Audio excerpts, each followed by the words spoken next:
Cameroon John പജിനിയസ്, ഇദ്ദേഹം ഒരു US army സോൾജിയറാണ്. ഈ സോൾജിയറും നമ്മുടെ നാട്ടിലെ BSNLും തമ്മിൽ എന്താ ബന്ധം? ആ ബന്ധമാണ് ഇപ്പോൾ പുറത്തു വന്നിരിക്കുന്നത്. BSNL നിങ്ങൾക്കറിയാം, കേന്ദ്ര സർക്കാരിൻ്റെ ഒരു KSRTC, അതാണ് BSNL. KSRTC എങ്ങനെ പൊളിഞ്ഞ് നാശമായി നിൽക്കുന്നോ ഏകദേശം അതുപോലെ, അത്രയും ആയിട്ടില്ലെങ്കിലും ആ യാത്രയിലേക്കാണ് BSNL പോകുന്നത്. അതുപോട്ടെ, വേറൊരു വിഷയം, പണ്ടൊക്കെ ഒരു ഫോൺ കിട്ടണമെങ്കിൽ ഓച്ചാനിക്കണമായിരുന്നു. BSNLുകാർ വലിയ, അന്ന് DOPT, department of post and telegraph എന്നാണ്. അവരെ കണ്ടാൽ നമ്മൾ തോർത്ത് അരയിൽ കെട്ടി ഓച്ചാനിച്ച് അങ്ങനെയൊക്കെ ആണെങ്കിൽ ചിലപ്പോൾ ഒരു ഫോൺ കിട്ടിയാൽ കിട്ടി, കിട്ടിയില്ല എന്ന് വലിയ VIP ഇടപെട്ടാലേ ഒരു ഫോൺ കിട്ടുള്ളൂ. ഇന്നതൊക്കെ പോയി, പഴയ പ്രതാപമൊന്നും BSNLില്ല. നല്ല നേരം നോക്കിയാണ് കഞ്ഞിയൊക്കെ കുടിക്കുന്നത്. എന്ത് വാങ്ങിക്കോട്ടെ, നന്നായി വരട്ടെ. പക്ഷേ ഈ പറഞ്ഞ കാമറൂൺ എന്ന US ആർമി സോൾജിയർ കഴിഞ്ഞ ഡിസംബർ 20 അറസ്റ്റിലായി, ടെക്സാസിൽ വെച്ച്. അറസ്റ്റിലായത് എന്തിനാണെന്ന് വെച്ചാൽ BSNLിൻ്റെ മൊത്തം ഡാറ്റ, കംപ്ലീറ്റ് ഡാറ്റ, അവരുടെ ഓഫീസിലെയും അവരുടെ ക്ലയൻസിൻ്റെയും അവരുടെ മൊബൈൽ ഉപയോഗിക്കുന്നവരെയും എല്ലാ പണ്ടാരക്കെട്ട് കംപ്ലീറ്റ് സെർവർ അടക്കം ഈ മനുഷ്യൻ 4-5 രൂപയ്ക്ക് $5000, അപ്പം നിങ്ങൾ കൂട്ടി നോക്കിയാൽ മതി, 4-5 ലക്ഷം രൂപ വരും. ഇതിന് ഡാർക്ക് വെബിലിങ്ങിൽ വിൽക്കാൻ വെച്ചു ഈ ഡാറ്റ BSNLിൻ്റെ. അതിനാണ് അറസ്റ്റ് ചെയ്തത്. പക്ഷേ ഡാറ്റ പോയല്ലോ. ഇപ്പം ഈ BSNLിൻ്റെ ഡാറ്റ ഇങ്ങനെ കട്ടുകൊണ്ട് പോയിട്ട് നിസ്സാര വിലയ്ക്ക് വിൽക്കാൻ വെച്ച് BSNLാണെങ്കിൽ ഒന്നും ചെയ്യാനും പറ്റുന്നില്ല. ഇന്ത്യൻ കമ്പനികൾ, BSNL മാത്രമല്ല മറ്റ് പലരുടെയും ഡാറ്റയൊക്കെ പോയി കാണും, നമ്മൾ അറിഞ്ഞില്ലെന്നേ ഉള്ളൂ. ഇതിപ്പോൾ ഈ ഒരു അറസ്റ്റ് അമേരിക്കക്കാരൻ നടത്തിയത് കൊണ്ട് നമ്മളറിഞ്ഞു. ഇയാൾ ചെയ്തുകൊണ്ടിരുന്നത് has revealed a connection between an American soldier, Cameron, and a major data breach at India's state-owned telecom company, BSNL. He was apprehended on December 20 for attempting to sell hacked data from US telecom firms. ബാക്കി പലരുടെയും data ഇയാൾ hack ചെയ്തിട്ടുണ്ട്. അത് വിൽക്കാൻ ശ്രമിക്കുമ്പോഴാണ് ഇയാൾ പിടിക്കപ്പെടുന്നത്. Security analyst now suggest that he is the dark web figure. അയാളുടെ ഡാർക്ക് വെബിലുള്ള അയാളുടെ ഒരു പാസ്വേഡ് പോലത്തെ പേരുണ്ടല്ലോ, ആ പേരും ഒക്കെ കൊടുത്തിട്ടുണ്ട്. He tried to sell a massive 278 GB of sensitive data from BSNL for just $5,000. 278 GB data. ഈ ഡാറ്റയിൽ എന്തൊക്കെയുണ്ടെന്ന് ആർക്കും അറിയില്ല. ഞാൻ എപ്പോഴും നിങ്ങൾക്ക് മുന്നറിയിപ്പ് തരുന്ന പോലെ നമുക്ക് ഇപ്പോൾ പ്രൈവസി എന്ന് പറഞ്ഞൊരു സാധനം ഇല്ല. നമ്മൾ രഹസ്യമായിട്ട് വാട്സാപ്പിലൊരു മെസ്സേജ് ഞാൻ അയച്ചു, ആരും അറിഞ്ഞില്ല, അങ്ങനെയൊന്നുമല്ല. സായി പറയുന്നുണ്ട്, മെറ്റ അറിയുന്നുണ്ട്. നിങ്ങൾ അയക്കുന്ന വാട്സാപ്പ് മെസ്സേജുകളെല്ലാം സകലതും അവർ ട്രേസ് ചെയ്യുന്നുണ്ട്. നമ്മൾ ട്രേസ് ചെയ്തിട്ട് അവരെന്ത് ചെയ്യാനാണെന്ന്, ഉപ്പുമാവ് ഉണ്ടാക്കി തിന്നാനാണ്. ഞാനും ഒരു കാലത്ത് അങ്ങനെ ചോദിച്ചുകൊണ്ടിരുന്നു, എന്ത് ചെയ്യാൻ പോകുന്നു സായിപ്പ് എൻ്റെ ഡാറ്റ കൊണ്ടുപോയിട്ട് അവൻ കൊണ്ടുപോട്ടെ. അല്ല, അങ്ങനെയല്ല. ഒരു രാജ്യത്തിൻ്റെ മൊത്തം അന്തരീക്ഷം വഷളാക്കാൻ ഈ ഡാറ്റ വെച്ച് അവർക്ക് സാധിക്കും. അതുകൊണ്ടാണ് പണ്ടൊന്നുമില്ലാത്ത ബഹളങ്ങൾ നമ്മുടെ നാട്ടിൽ ഇപ്പം നടക്കുന്നത്. ഞാൻ ചെറിയൊരു കാര്യം പറയട്ടെ. ബോഡി ഷെയ്മിങ് എന്ന് പറഞ്ഞൊരു ബഹളം നടക്കുന്നു ആണല്ലോ. ഇപ്പോൾ എല്ലാവരും ഏകദേശം അക്സെപ്റ്റ് ചെയ്തിട്ടുണ്ട്, ഒരാളെ തടിയനെന്നോ കഷണ്ടിയെന്നോ വിളിക്കാൻ പാടില്ല. പിന്നെ എങ്ങനെ വിളിക്കും അയാളെ? ഐഡൻറ്റിഫൈ ചെയ്യുന്നത് എങ്ങനെയാണ്? ഒരാൾ തിരിച്ചറിയാനായിട്ട് ഡിസ്ക്രിപ്റ്റീവായിട്ട് പറയണമില്ല. ദേ ആ നിൽക്കുന്ന ആ കഷണ്ടിയുള്ള ആൾ, മനസ്സിലായി. ദേ ആ നിൽക്കുന്ന തടിച്ച മനുഷ്യനല്ലേ, മനസ്സിലായി. ഇത് പറഞ്ഞുകൂടാന്നാണ് ഇപ്പോഴത്തെ നിയമം. പിന്നെ എങ്ങനെ ഇത് മനസ്സിലാക്കുമെന്ന് എനിക്ക് എൻ്റെ കൂടെയുള്ളൊരു മനുഷ്യനെ ഒരാളെ ചൂണ്ടിക്കാണിച്ചിട്ട് ആൾക്കൂട്ടമാണ്, ആ കൂട്ടത്തിൽ നിൽക്കുന്ന തടിച്ച ആളാണ്, മെലിഞ്ഞ ആളാണ്, പൊക്കം കൂടിയ ആളാണ്, കുറഞ്ഞ ആളാണ്, ഇത് പറഞ്ഞാൽ ഇതെന്തോ മഹാപരാധമാണെന്നുള്ള ധാരണ നമ്മുടെ നാട്ടിൽ വന്നത് എങ്ങനെയാണ്? നമ്മൾ പോലും അറിയാതെ ഇതിങ്ങനെ അതിനെയൊക്കെ ബോഡി ഷെയ്മിങ് അത് ചെയ്തുകൂടാ. തടിച്ച ഒരാൾ തടിച്ച വേറൊരാളിനെ തടിയാന്ന് വിളിച്ചാൽ കുറ്റമാകുമോ? ഇതുവരെ അതിന് ഉത്തരം കിട്ടിയിട്ടില്ല. ഏതായാലും ഇങ്ങനെയൊക്കെയുള്ള ട്രിവിയൽ നിസ്സാരമായ കാര്യങ്ങളിലേക്ക് നമ്മുടെ മൈൻഡ് തിരിച്ചു വിട്ടത് ഈ ഇൻ്റർനെറ്റിൻ്റെ വരവോടെയാണ്. ഈ മൈൻഡ് എങ്ങോട്ട് വേണമെങ്കിലും കൊണ്ടുപോകാം. നിങ്ങൾക്കൊരു ഡിസ്പ്യൂട്ടിൽ ബോബി ചെമ്മണ്ണൂരിൻ്റെ ഭാഗത്ത് നിൽക്കാം, ഹണി റോസിൻ്റെ ഭാഗത്ത് നിൽക്കാം. ഇനി എല്ലാവരെയും ബോബി ചെമ്മണ്ണൂരിൻ്റെ അനുകൂലമായിട്ട് മാറ്റണമെങ്കിൽ അങ്ങനെ അനുകൂലമായിട്ട് മാറ്റും. നിങ്ങൾക്ക് നിരന്തരം കിട്ടുന്ന വീഡിയോസ്, അതിൽ വരുന്ന പ്രസംഗങ്ങൾ, സംഗതിയൊക്കെ കണ്ട് കഴിയുമ്പോൾ ഇതിനകത്ത് ന്യായമുണ്ടല്ലോ, ബോബി ചെമ്മണ്ണൂർ അങ്ങനെ മോശമൊന്നും ചെയ്തിട്ടില്ല എന്നൊരു തീരുമാനത്തിൽ നിങ്ങളെത്തും. അതല്ല, ഇൻ്റർനെറ്റ്, ഫേസ്ബുക്ക്, യൂട്യൂബ് ഇവരൊക്കെ കൂടെ ചേർന്ന് ഹണി റോസ് ആണ് കുഴപ്പം എന്ന് വരുത്താൻ തീരുമാനിച്ചു അങ്ങനെയാക്കാം. ഇതാണ് ഈ ഡാറ്റ എടുക്കുന്നതിലൂടെ അവർ ചെയ്യുന്നത്. നമ്മുടെ ഹെൽത്ത് ഡീറ്റെയിൽസ് മുഴുവൻ അത് നേരത്തെ പിണറായി വിജയൻ വിറ്റിട്ടുണ്ട്. സ്പ്രിങ്ക്ലർ വഴിക്ക് ഹെൽത്ത് ഡാറ്റ കടത്തിയിട്ടുണ്ട്. ബാക്കി പോകുന്ന പോലെ എന്തെങ്കിലും ഉണ്ടെങ്കിൽ ആധാർ വഴി പോയിട്ടുണ്ട്. ഇപ്പോൾ BSNLൻ്റെ ഡാറ്റ കളക്ട് ചെയ്തു, അത് പിടിച്ചുകൊണ്ട് പുറത്തു വന്നു. ബാക്കിയുള്ളവരുടെ എയർടെൽ, വൊഡാഫോൺ ഇവരുടെയൊക്കെ ഡാറ്റ മോഷ്ടിച്ചു നമ്മളെങ്ങനെ അറിയാനാണ്? നമുക്കാർക്കും ഡാർക്ക് വെബിൽ മെമ്പർഷിപ്പ് ഒന്നുമില്ല. ഡാർക്ക് വെബ് എന്ന് പറഞ്ഞു കഴിഞ്ഞാൽ വെബ് തന്നെ, ഇൻ്റർനെറ്റ് തന്നെ. ഡാർക്ക് എന്ന് വിളിക്കാൻ കാര്യം അവിടെ ഈ കള്ളത്തരങ്ങളൊക്കെ നടക്കുന്ന ഒരു മൂല എന്ന് സങ്കല്പിച്ചു മനസ്സിൽ. സകല കള്ളത്തരങ്ങളും നടക്കും, സകല സെക്യൂരിറ്റി ഏജൻസിയും കയറും, കള്ളനും കയറും, പോലീസും കയറും. സ്മാർട്ടായിട്ടുള്ളവൻ അടിച്ചുകൊണ്ട് പോകും. ഇങ്ങനെയാണ് പരിപാടി. ഇപ്പോൾ ഈ ഡാർക്ക് വെബിൽ ആണ് നമ്മളുടെ ഈ യൂസർ ID, പാസ്വേഡ് ഇതെല്ലാം. ജിമെയിൽ, നിങ്ങൾക്ക് എല്ലാവർക്കും ഇപ്പോൾ ജിമെയിൽ ID ആണല്ലോ. ഈ ജിമെയിൽ ID ഡാർക്ക് വെബിലുണ്ടാകും. ഈ പത്രിക ഹാക്ക് ചെയ്യപ്പെട്ടല്ലോ. പത്രിക ഹാക്ക് ചെയ്യപ്പെടാൻ കാരണമായത് ഈ ഡാർക്ക് വെബിൻ്റെ ഓപ്പറേഷനാണ്. പത്രികയിൽ ഈ വീഡിയോ കൈകാര്യം ചെയ്യുന്ന ഒരാളിൻ്റെ ലാപ്ടോപ്പിൽ ID-യും പാസ്വേഡും ഹാക്ക് ചെയ്ത് ഡാർക്ക് വെബിലിട്ടു. നമ്മളറിയുന്നതിന് മുമ്പേ, സെക്കൻഡുകൾക്ക് മുമ്പേ ഇത് കഴിയും. ഇത് കഴിഞ്ഞപ്പോൾ ഇതിലേക്ക്, പത്രികയിലേക്ക് ഒരാൾക്ക് കയറാൻ പറ്റി, അതിൻ്റെ പേര് മാറ്റാൻ പറ്റി, അതിൻ്റെ വീഡിയോ എല്ലാം അയാൾ പ്രൈവറ്റാക്കി, പത്രിക ഹാക്ക് ചെയ്യപ്പെട്ടു. This is what has happen. ഇപ്പോൾ പത്രിക ഹാക്ക് ചെയ്യപ്പെട്ടാൽ നാട്ടുകാർക്കൊരു ദോഷവുമില്ല അല്ലേ? പത്രികയുടെ ആൾക്കാർക്കൊരു വിഷമാവും എന്നുള്ളതല്ലാതെ അവർ വേറെ യൂട്യൂബ് ചാനൽ തുടങ്ങുക, എന്തെങ്കിലുമൊക്കെ സംഭവിക്കും. It's all A simple thing, nothing of public interest. But imagine, reserve bank of ഇന്ത്യക്ക് ഇത് സംഭവിക്കുന്നു, ഇന്ത്യൻ എയർഫോഴ്സിന് ഇത് സംഭവിക്കുന്നു, ഇപ്പോൾ BSNLന് സംഭവിച്ചിരിക്കുന്നു. BSNLന് സംഭവിക്കാമെങ്കിൽ ഇന്ത്യൻ എയർഫോഴ്സിന് സംഭവിക്കാമല്ലോ, ഹിന്ദുസ്ഥാൻ എയറോനോട്ടിക്സിന് സംഭവിക്കാമല്ലോ. ഇവർക്കെല്ലാം അവരുടേതായ വെബ്സൈറ്റ് ഉണ്ട്, ഓപ്പറേഷൻസ് ഉണ്ട്, എത്രയോ ഇമെയിലുകൾ അങ്ങോട്ടും ഇങ്ങോട്ടും ഒക്കെ പറക്കുന്നുണ്ട്. ഇതൊക്കെ ഹാക്ക് ചെയ്യാൻ പറ്റുന്ന ഒരവസ്ഥയാണ്. അതിൽ ഒരു പക്ഷേ ഉള്ളതിൽ ദുർബലമായ സെറ്റപ്പ് ആയിരിക്കണം BSNLൻ്റെ. കാരണം BSNL ഫൈനാൻഷ്യലി അല്പം ദുർബലമായിട്ടൊക്കെ നിൽക്കുകയാണ്. അയാൾ അടിച്ചു മാറ്റി നോക്കൂ. The data stolen from BSNL includes critical information such as international mobile subscriber identities. international call വിളിക്കുന്ന ആൾക്കാർ, അവരുടെ ഐഡൻറ്റിറ്റി, സിം നമ്പേഴ്സ്, സ്വാഭാവികം BSNL കൊടുത്ത സകല നമ്പറുകളും ഇയാളുടെ കയ്യിലായി.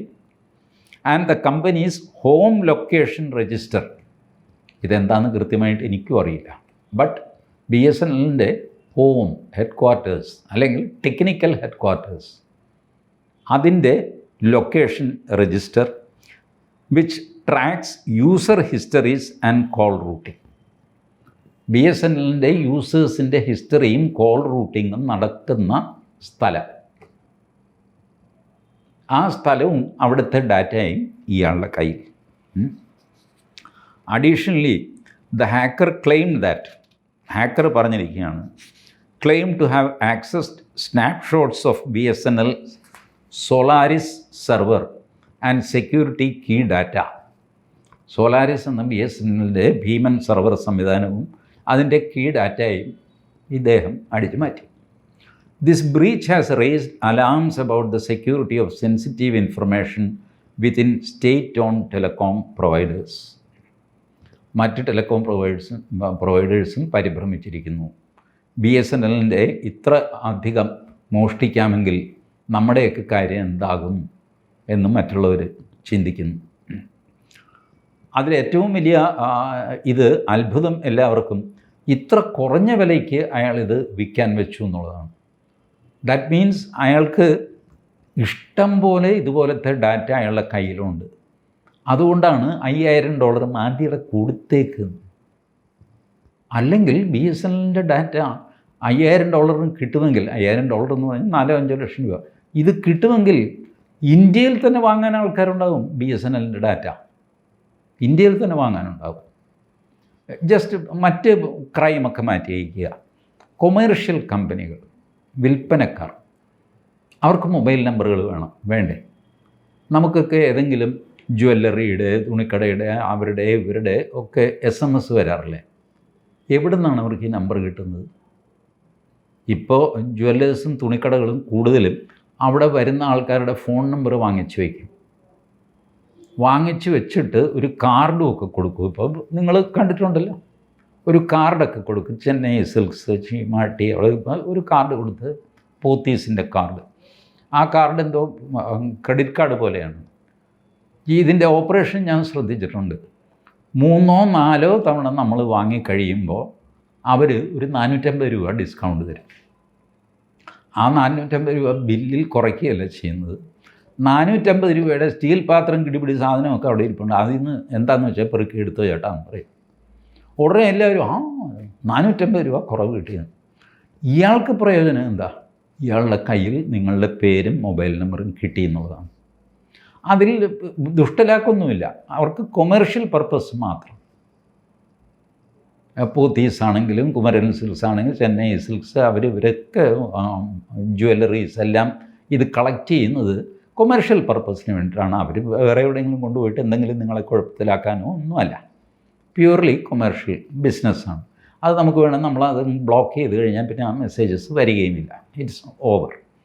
ബട്ട് ഇത് കൊമേർഷ്യൽ പർപ്പസിനല്ലാതെ സബ്വേഴ്സീവ് പർപ്പസിന്, രാജ്യദ്രോഹ പ്രവൃത്തികൾക്ക് ഈ നമ്പറുകൾ ഉപയോഗിക്കപ്പെടും.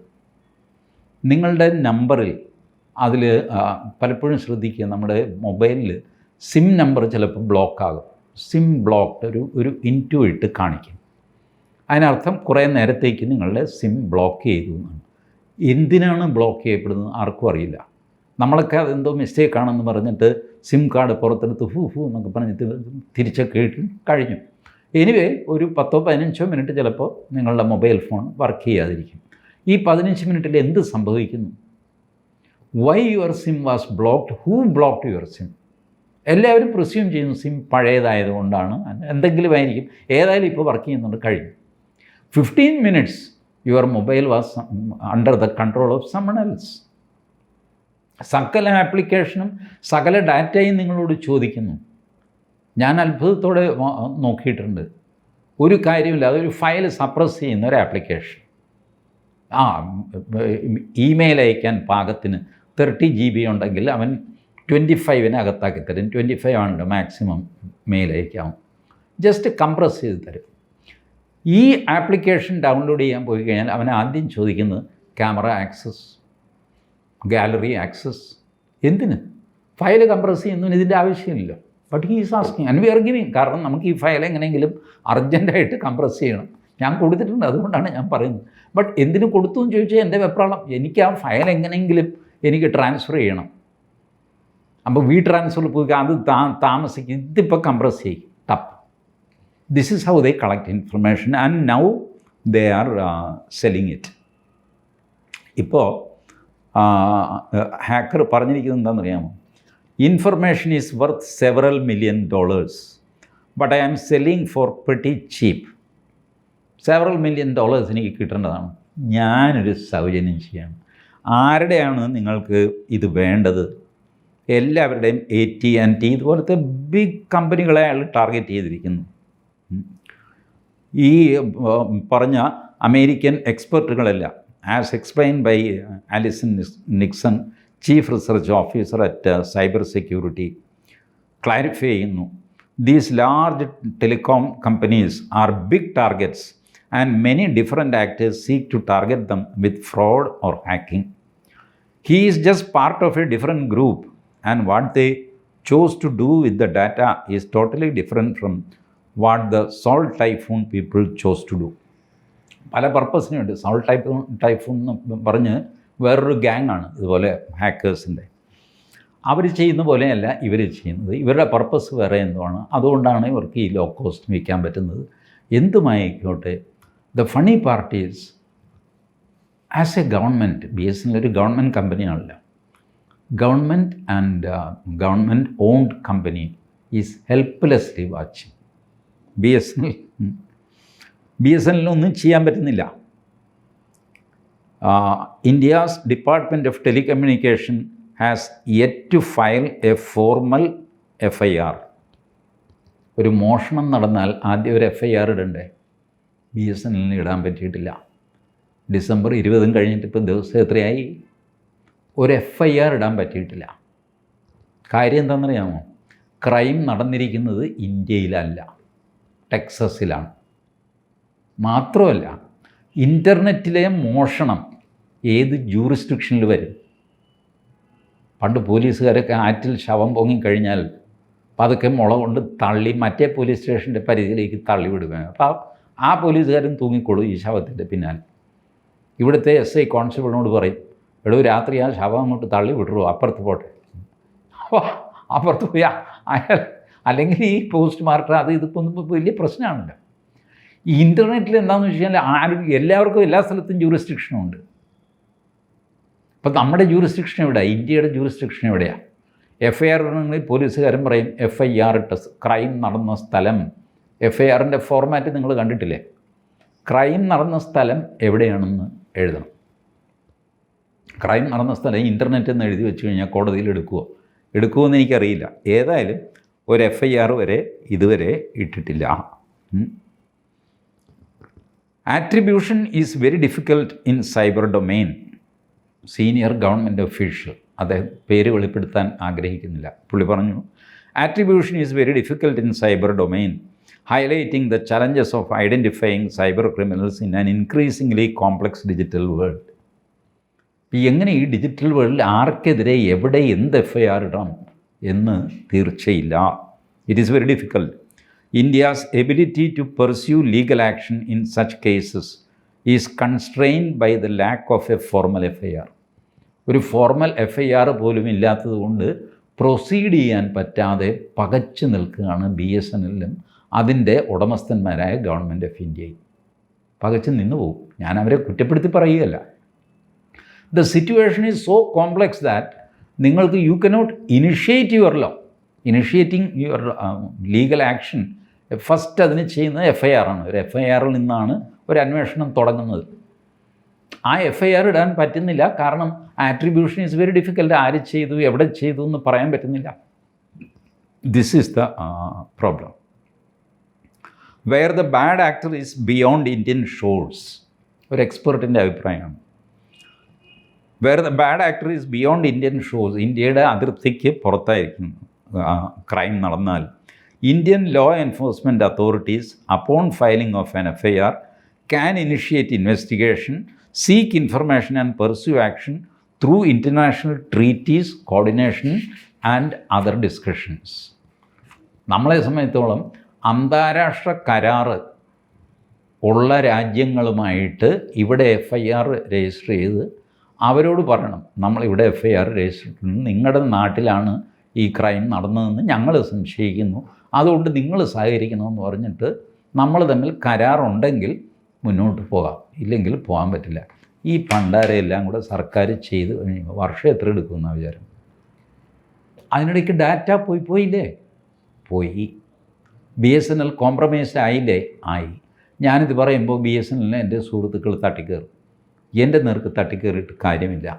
You have been robbed of all your data, my dear friends. You have data, but it has been robbed by somebody and he was about to sell it for $5,000. ഇതാണ് അവസ്ഥ. And I will not make any comment because ഇത്തരം വാർത്തയൊന്നും ഇതുവരെ വന്നിട്ടില്ല. But BSNL hack ചെയ്യാമെങ്കിൽ ഒരാൾക്ക് ഒറ്റയ്ക്ക് ഒരു US army soldier അയാളുടെ side ബിസിനസ്സാണിത്. It is not by US security department കേട്ടോ, അങ്ങനെ വിചാരിക്കരുത്.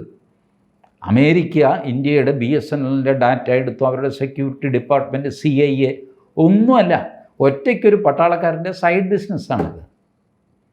It is so easy for them to cheat you. But now I don't know what will happen to Airtel or Vodafone or other suppliers. ഇവരുടെയൊക്കെ ഭാവി തുലാസിലാണ്.